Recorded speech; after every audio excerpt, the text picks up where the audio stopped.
Ini adalah pertemuan kita yang perdana di tahun 2022, sahabat sekalian. Dan saya senang sekali bisa menyapa sahabat sekalian pada malam hari ini. Malam hari ini tema kita adalah mengenal Allah.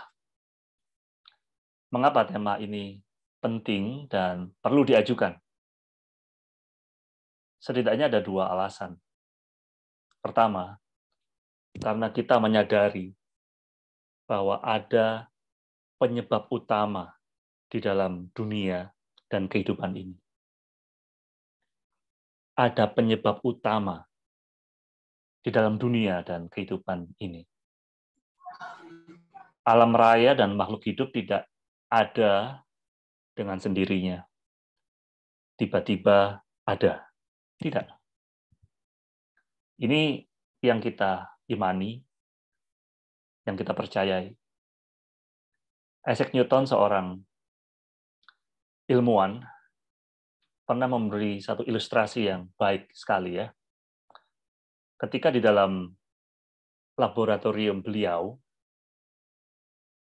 ada satu maket tata surya. Ada matahari, ada Merkurius, Venus, Bumi, Mars, sampai Pluto. Dan ketika ada rekan kerjanya datang, rekan kerja itu bertanya, "Wah, indah sekali ini. Siapa yang membuat maket ini?" Newton berkata, "Oh, tidak ada. Tiba-tiba aja itu ada. Tiba-tiba aja maket dari Milky Way atau dari galaksi Bima Sakti itu ada di situ. Tidak ada yang membuatnya. Dia tiba-tiba muncul begitu saja."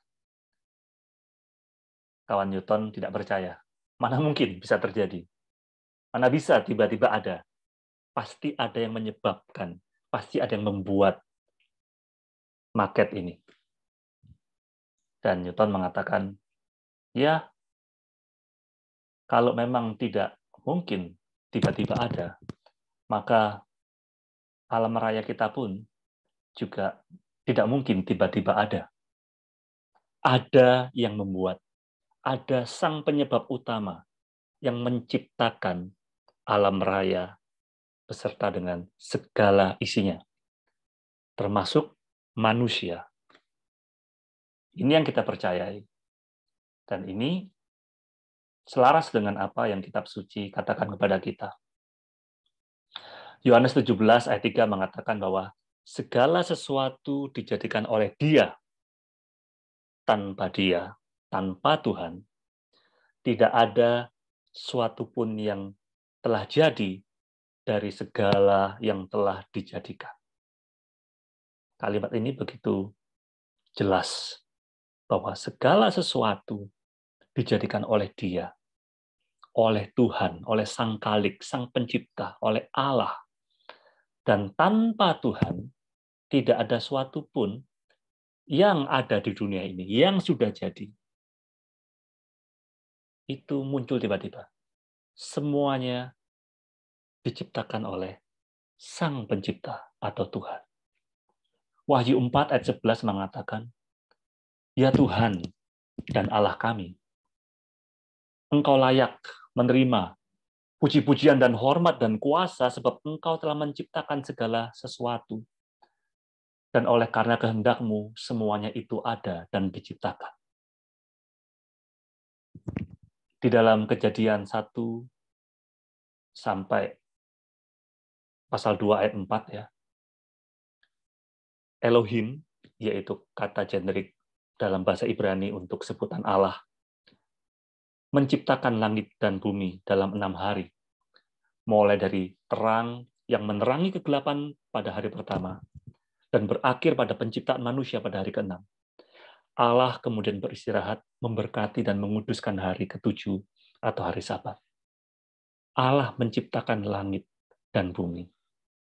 Pada mulanya Allah.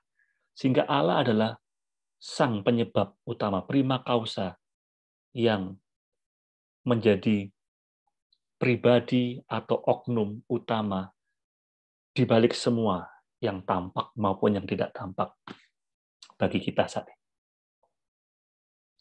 Di dalam bagian kedua, Kejadian 2 ayat 4-25, Allah disebut dengan nama pribadinya dalam hal ini, yaitu YHWH. Ya. Kita nggak tahu apa pelafalan yang benar, tapi kitab suci menulisnya demikian, ya, YHWH.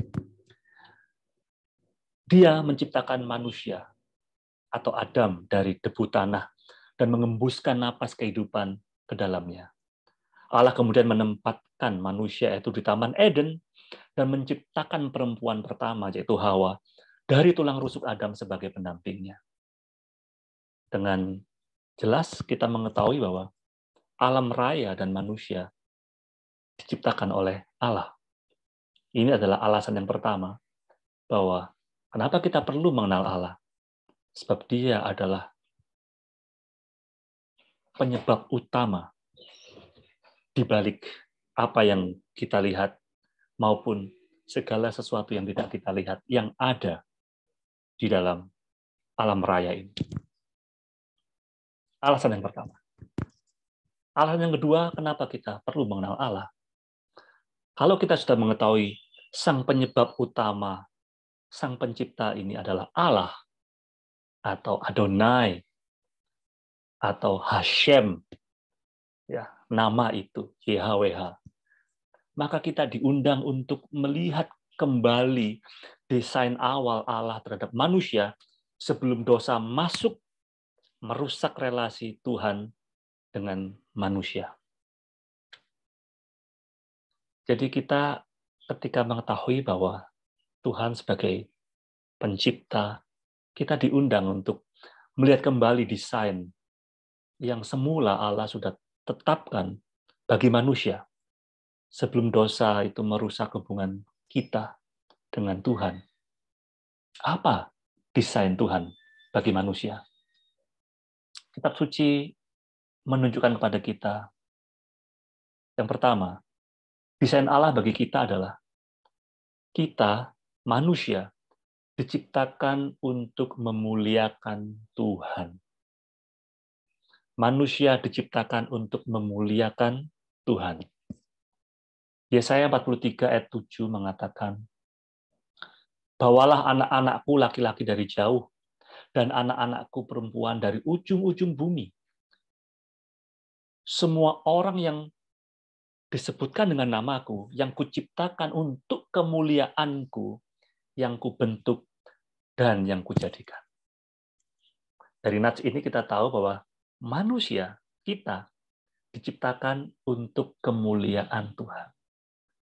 Kemuliaan Tuhan dengan sederhana bisa kita pahami sebagai kita menyenangkan Dia, mengagungkan Dia.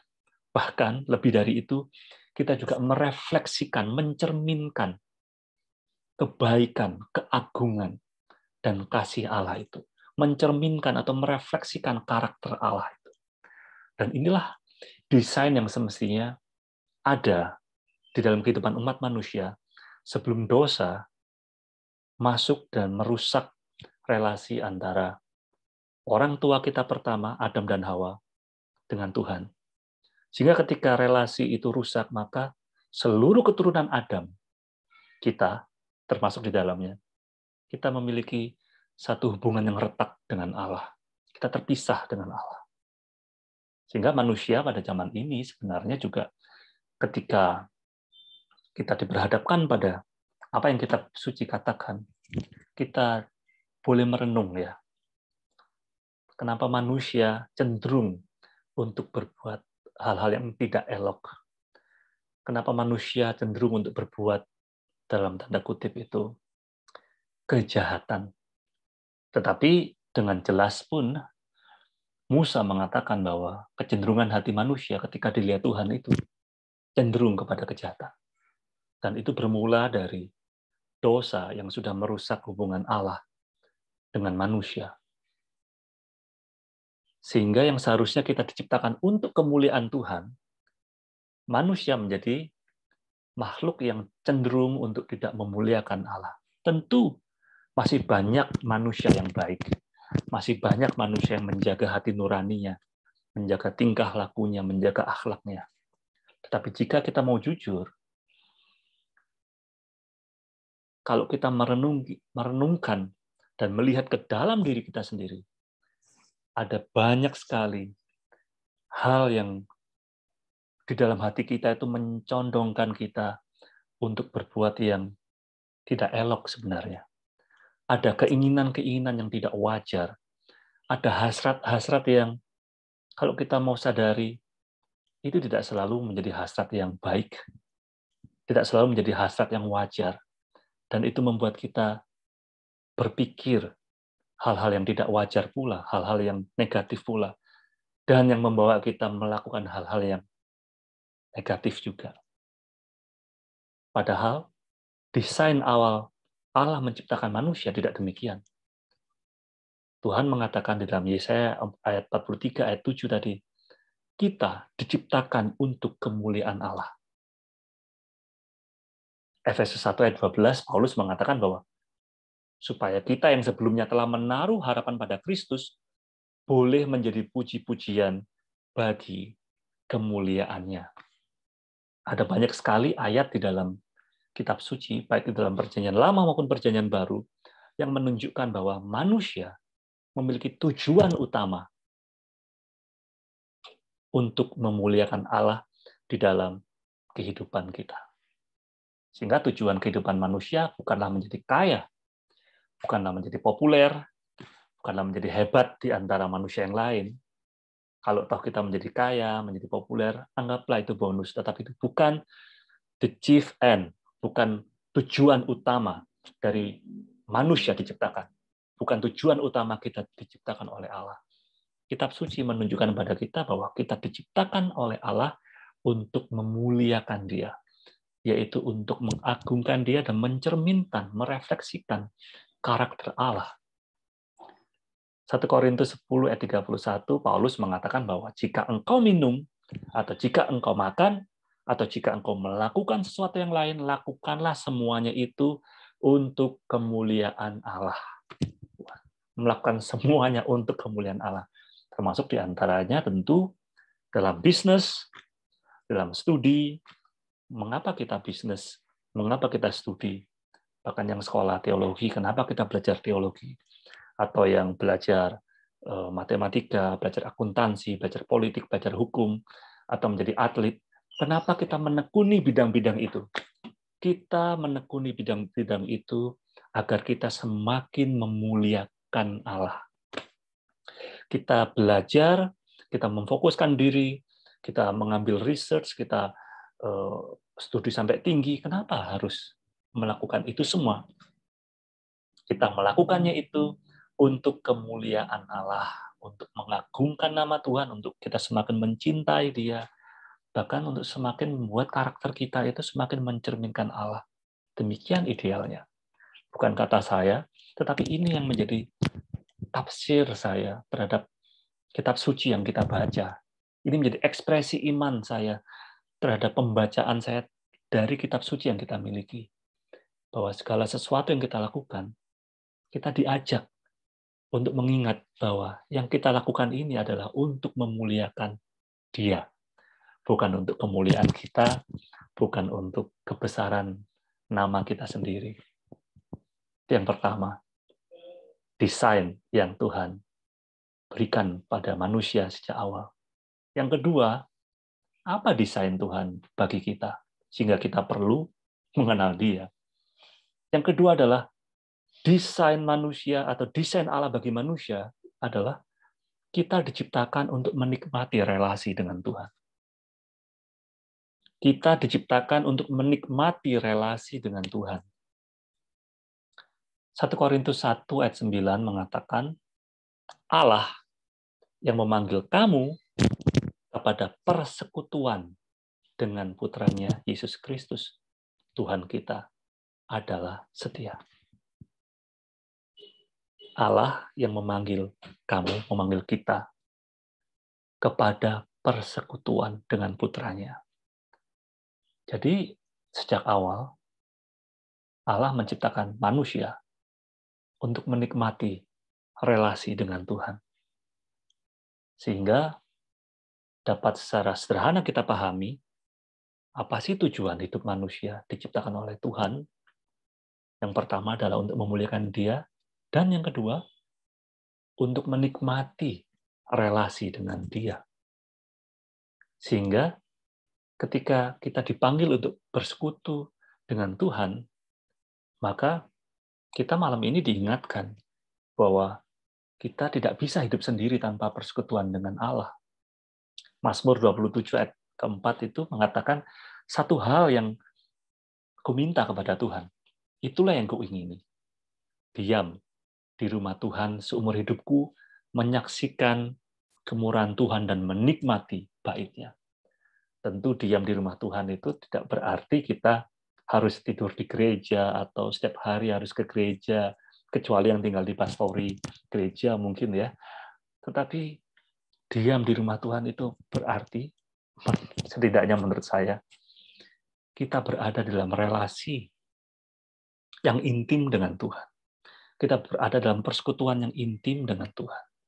Seumur hidup kita. Sehingga di dalam relasi yang intim dengan Tuhan itu kita bisa menyaksikan kemurahan Tuhan. Menikmati bait-Nya. Kita bisa menyaksikan kemurahan Tuhan sekalipun mungkin kalau yang tinggal di Jakarta kita berjuang dalam kemacetan, kita struggling dengan banjir mungkin, atau yang berada di luar Jakarta memiliki situasi-situasi khusus di mana kita pasti memiliki situasi-situasi khusus yang tidak selalu kita rasakan ideal. Tetapi kita diundang untuk bisa menyaksikan kemurahan Tuhan juga di dalam situasi yang kita hidupi, situasi yang kita hadapi. Sebagai pelajar, sebagai mahasiswa-mahasiswi, sebagai pekerja, sebagai profesional, bahkan sebagai pelayan Tuhan, kita diundang untuk bisa menyaksikan kemurahan Tuhan di dalam segala keadaan yang kita hadapi pada kehidupan ini. Sehingga dua alasan ini menjadi satu argumen yang kuat, yang mendorong kita untuk melihat betapa pentingnya kita mengenal Allah. Betapa pentingnya kita memikirkan, bahkan kita merenungkan tema ini. Memuliakan dan berelasi dengan Allah itu adalah sesuatu yang sebenarnya harus, tidak bisa tidak. Dia harus ada di dalam kehidupan setiap insan Kristiani. Dan memuliakan serta berelasi dengan Allah mengandaikan atau mensyaratkan pengenalan satu sama lain. Allah mengenal kita, itu pasti. Tetapi apakah kita mengenal Dia? Ini masih ada tanda tanya. Kita bisa melayani tanpa mengenal Tuhan. Kita bisa aktif ke gereja tanpa melayani Tuhan. Bahkan kita bisa studi teologi tanpa mengenal Tuhan. Secara umum, sebagai orang yang sudah lahir baru, hasrat kita untuk mengenal pribadi Tuhan itu kuat. Semua yang hadir di sini, saya rasa, kita punya keinginan untuk mengenal Tuhan dalam hati. Ya, aku ingin mengenal Dia, kepingin berelasi dengan Dia. Aku tahu khotbah-khotbah tentang Tuhan ingin berelasi dengan kita, dan untuk itu aku juga harus berelasi dengan Dia, mencari wajahnya seperti puji-pujian yang kita naikkan tadi. Tetapi kita bisa saja gagal menyalurkan hasrat untuk berelasi dengan Tuhan itu. Alasannya simpel. Ketika kita mencoba mengenal Allah melalui sarana yang keliru, maka kita juga bisa keliru dalam mengenal Dia. Salah satu sarana yang bisa saja membuat kita keliru dalam mengenal Dia adalah kita hanya mengandalkan perasaan dan pengalaman tanpa fondasi kitab suci. Sekali lagi, ketika kita mau mengenal Tuhan dan kita hanya mengandalkan perasaan dan pengalaman tanpa fondasi kitab suci, maka relasi kita dengan Tuhan bisa saja keliru. Misalnya, ada orang yang biasa mengandalkan perasaan untuk mengenal Dia. Bisa saja dia keliru menginterpretasikan atau menafsirkan perasaan eksistensial dia atau perasaan pribadi dia sebagai pengenalan akan Allah. Sehingga ketika dia merasa bahwa Tuhan berkata A, B, C, maka dia menganggap itu benar-benar suara Tuhan, dan dia mengklaim bahwa ini adalah satu legitimasi dari Allah untuk saya, sehingga apa yang Tuhan katakan ini merupakan bentuk dari pengenalanku dengan dia. Aku sudah mengenal dia dan dia mengenal aku. Padahal apa yang dia klaim, katakanlah Tuhan berkata kepada saya bahwa saya harus menikah dengan dia. Padahal si dia ini sudah memiliki pasangan yang resmi, sudah diberkati di gereja.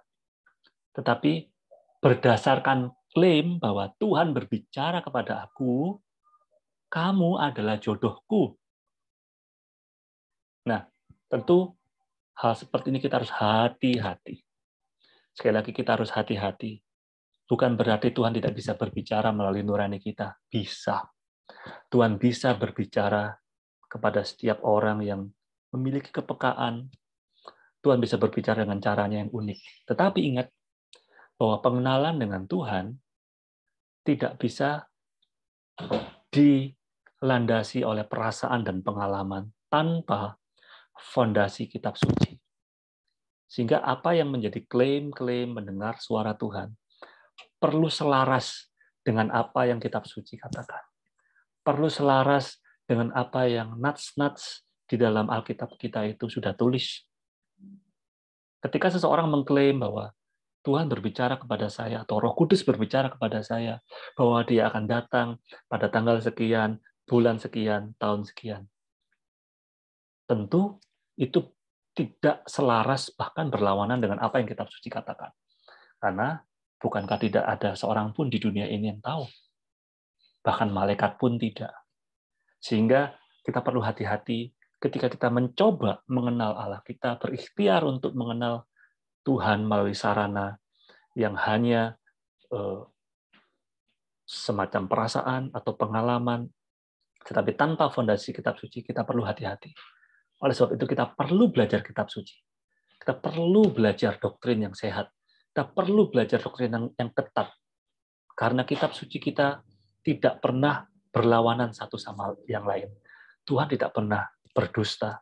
Sehingga apa yang kita katakan, apa yang kita dengar, apa yang kita rasakan, itu perlu kita selaraskan, kita uji dengan apa yang kitab suci itu katakan. Lantas bagaimana kita bisa mengenal Allah? Ini pertanyaan yang penting. How to know Him? Bagaimana kita bisa mengenal Allah? Apalagi kita hidup di dalam zaman yang kita mau tahu how to, bagaimana caranya. Tetapi kita mungkin, sekali lagi mungkin, melupakan sebelum how to kita itu perlu mengerti tentang what, tentang apa, dan mengapa, why, sebelum mengetahui bagaimana melakukan sesuatu. Ya, kita memang sering ya, mungkin di sini tidak, tetapi sudah menjadi pandangan umum, kita terjebak pada bagaimana sih, bagaimana. Bagaimana menjadi seorang bisnismen yang sukses.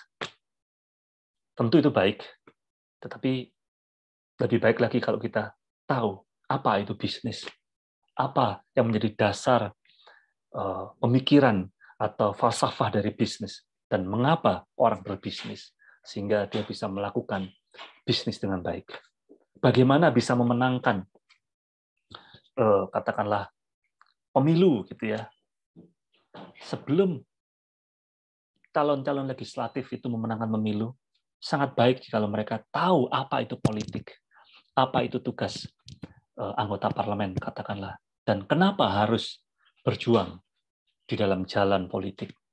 Sehingga ketika mengetahui apa dan mengapanya, ketika seseorang ingin berjuang, katakanlah di dalam dunia politik, dia tahu bagaimana melakukan ikhtiarnya di dalam dunia politik itu dengan landasan yang kokoh. Sehingga dia bisa melakukan ikhtiarnya di dalam dunia politik secara etis.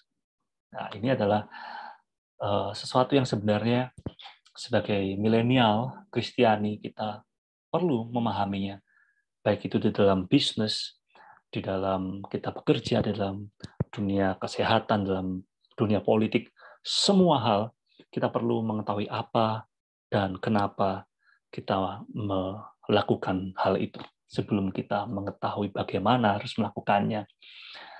Dan sebelum kita tiba dalam pertanyaan bagaimana kita bisa mengenal Allah, sudah sedikit saya uraikan tadi tentang pentingnya tema ini. Nah, bagaimana kita bisa mengenal Allah? Kembali ke pertanyaan ini. Sebelumnya kita perlu lebih jelas dulu mengenai iman Kristen atau apa itu kekristenan. Karena kita berikhtiar mengenal Allah dalam konteks iman Kristiani. Sehingga kita perlu clear tentang apa itu kekristenannya. Ada yang berpendapat bahwa kekristenan itu adalah filsafat. Ada juga yang berpendapat bahwa ya iman Kristen sekedar etika gitu ya.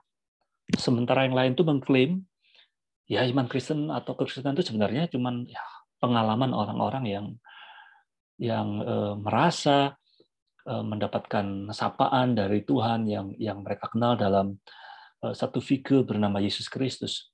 Tetapi tidak ada satu hal pun dari definisi ini yang saya pikir cukup menyentuh inti kekristenan. Masing-masing hal tadi itu bisa saja tercakup di dalam kekristenan, tetapi tidak ada satupun tadi yang berfungsi sebagai definisi tentang apa itu kekristenan. Menurut saya, iman atau inti kekristenan terletak pada relasi manusia dengan Tuhan di dalam Yesus Kristus. Inti iman Kristen terletak pada relasi antara manusia dengan Tuhan yang dikenal dalam Yesus Kristus. Seseorang yang menjadi seorang Kristiani bergerak dari mengetahui Tuhan dari jauh menjadi orang yang mengenal Dia secara langsung dan akrab. Kekristenan adalah mengenal Tuhan, Sang Pencipta. Bukan hanya tahu, bukan hanya ya percaya, tetapi dia mengenal. Dan di dalam pengenalan ini ada penyerahan diri utuh. Ada suatu fide, ada suatu pengenalan yang bukan hanya tahu, tetapi sungguh-sungguh ada relasi yang intim antara kita dengan Tuhan Sang Pencipta. Ayub 42 ayat 5 itu mengatakan bahwa hanya dari kata orang saja aku mendengar tentang Engkau. Tapi sekarang mataku sendiri memandang Engkau. Jadi Ayub dulu sebelum mendapatkan pengalaman dengan Tuhan ya, ketika asetnya sirna, musnah, putra-putrinya meninggal, lalu dia mendapatkan pencobaan diizinkan oleh Tuhan ya, dicobai oleh iblis sedemikian rupa hingga kesehatannya, kulitnya terganggu. Dan di situ dia bisa mengalami pengenalan dengan Allah. Sehingga ketika dia dipulihkan, kita tahu dalam kisah Ayub ya, Ayub adalah kitab tertua ya di dalam seluruh perjanjian lama. Dari seluruh kitab yang kita miliki, memang Ayub ini kitab yang paling tua, dan di ayat 42, ayat yang kelima, dulu hanya dari kata orang saja aku mendengar tentang Engkau, tentang Tuhan. Tetapi sekarang mataku sendiri memandang Engkau. Jadi dulu dia hanya mengetahui Tuhan dari orang lain. Tetapi ada satu momentum prima, ada satu saat di mana Ayub bisa mengenal Tuhan dengan personal. Dalam cerita Ayub yang melalui situasi-situasi kehidupan yang dia alami, dari penderitaan yang dia alami. Nah, kita sendiri juga mungkin saja dulu hanya mengenal Tuhan dari kata orang gitu ya. Atau mungkin kita ya tahu Yesus adalah Tuhan, tokoh agama di dalam iman Kristen. Kita beribadah, kita datang ke gereja, tetapi kita belum sungguh-sungguh mengenal atau berelasi dengan Dia. Dan iman Kristen sesungguhnya terletak pada pengenalan kita dengan Dia, dengan Tuhan, yang kita kenal dalam Yesus Kristus. Di dalam Yesus Kristuslah kita bisa mengenal Bapa. Kita bisa mengenal Roh Kudus. Di dalam Yesus Kristuslah kita bisa mengenal Allah Sang Pencipta. Di dalam Yesus Kristuslah kita bisa dimungkinkan untuk berelasi dengan Tuhan. Sebab dosa itu memisahkan manusia dengan Allah. Tidak ada satupun cara yang bisa membuat kita bersatu atau nyambung lagi dengan Tuhan. Tetapi Yesus Kristus yang memungkinkan kita untuk bisa berelasi dengan Tuhan. Dan Yesus adalah pembeda yang membuat iman Kristen itu khas. Karena secara umum iman Kristen menurut saya tidak memiliki signifikansi, ya perbedaan yang signifikan gitu ya dengan kepercayaan lain di dalam hal berbuat baik, di dalam hal etis. Semua agama banyak mengajarkan kebaikan.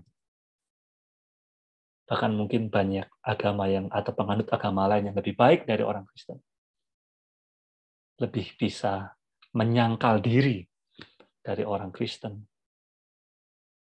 Lantas kalau dilihat dari situ bagaimana? Orang dari agama lain juga punya ritual. Agama Kristen punya ritual. Agama lain mengajarkan kebaikan. Agama Kristen juga. Agama Kristen punya hari besar. Agama lain juga. Bahkan filsafat-filsafat di dunia ini banyak mengajarkan hal yang luhur. Lantas di manakah letak signifikansi yang membedakan iman Kristen menjadi khas, menjadi unik di antara kepercayaan atau filsafat yang ada di dunia ini? Pembedanya ada pada figur Yesus Kristus.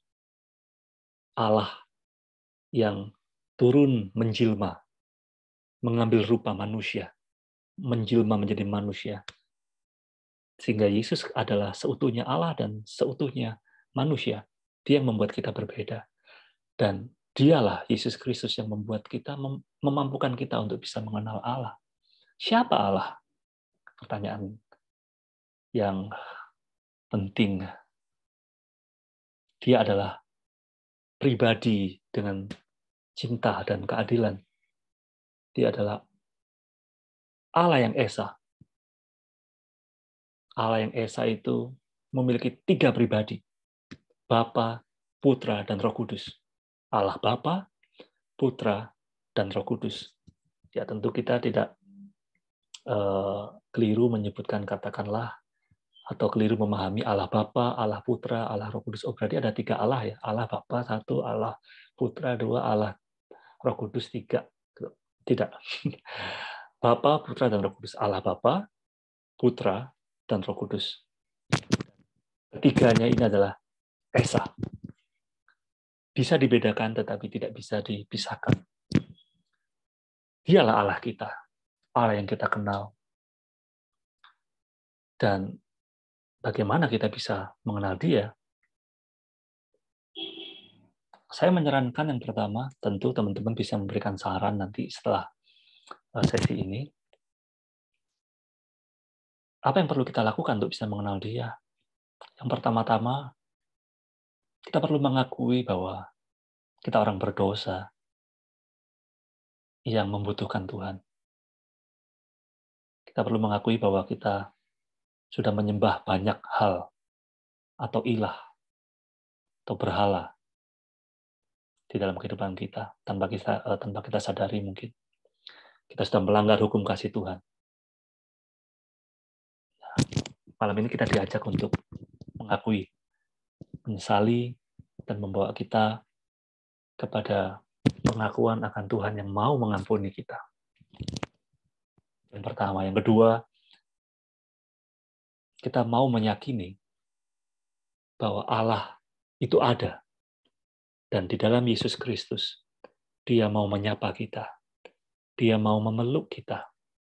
Sekalipun kita mungkin sudah mengenal iman Kristen itu sejak lama, KTP kita Kristen atau Katolik, tetapi bisa saja kita bertumbuh menjadi orang ber-KTP Kristen atau Katolik tanpa pengenalan pribadi dengan Dia.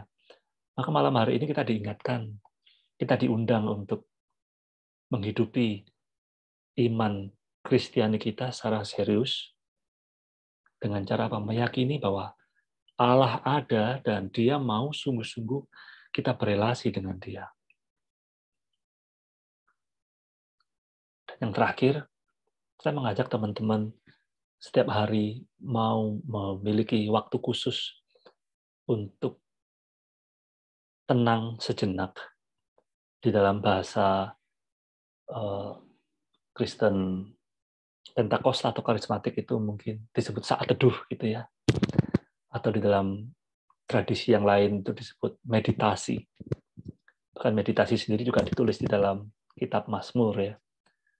Jadi baik itu merenungkan, bersaat teduh, atau bermeditasi, berkontemplasi, itu adalah sesuatu yang saya pikir penting untuk kita lakukan. Setiap hari kita perlu meluangkan waktu untuk berdiam diri, dan di dalam iman kita meyakini kita sedang berduaan dengan Tuhan. Kita sedang berkomunikasi dengan Tuhan. Kita mendengarkan Tuhan.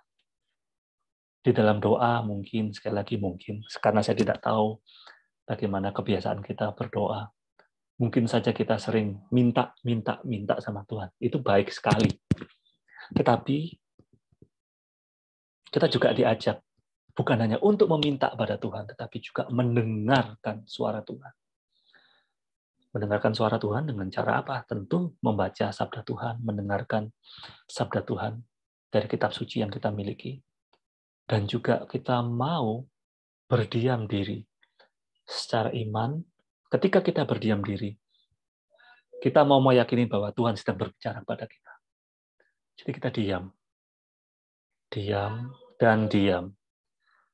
Ketika kita diam, kita mengambil nafas dari hidung, keluarkan pelan-pelan. Kita mengambil nafas dari hidung, keluarkan dari hidung lagi pelan-pelan. Kita coba itu selama 5 menit setiap hari. Setiap hari kita mencoba untuk mencoba mengenal Tuhan dengan salah satu cara selain membaca firman Tuhan, ya dengan kita memberikan waktu yang khusus, yang intim bersama dengan Tuhan.